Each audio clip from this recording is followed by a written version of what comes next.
నల్లమల సాగర్ వల్ల ఎవరికీ నష్టం లేదని, సముద్రంలోకి వెళ్లే నీటిని మాత్రమే మేము ఉపయోగించుకుంటున్నామన్నారు సీఎం చంద్రబాబు. కాళేశ్వరం ప్రాజెక్ట్ కి తాను అభ్యంతరం చెప్పలేదని, తెలంగాణ వాళ్లు కూడా నల్లమల సాగర్ కి అభ్యంతరం చెప్పొద్దన్నారు. నల్లమల సాగర్ దీనివల్ల ఎవ్వరికి నష్టం లేదు.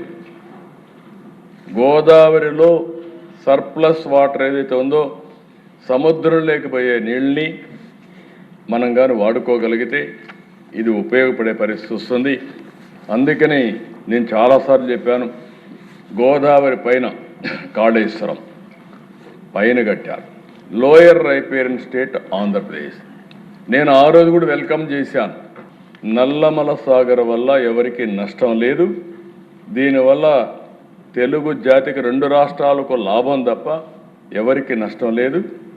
ఆ రోజు కాళేశ్వరం అపోజ్ చేయలేదు, ఇప్పుడు కూడా మీరు దీని మీద అపోజ్ చేయడం కరెక్ట్గా. లోయర్ రైపేరియన్ ఇది, దీనివల్ల అనేక ప్రయోజనాలు ఉంటాయి. దానికి కూడా సహకరించాల్సిందిగా మరొకసారి అందరికి విజ్ఞప్తి చేస్తున్నాను.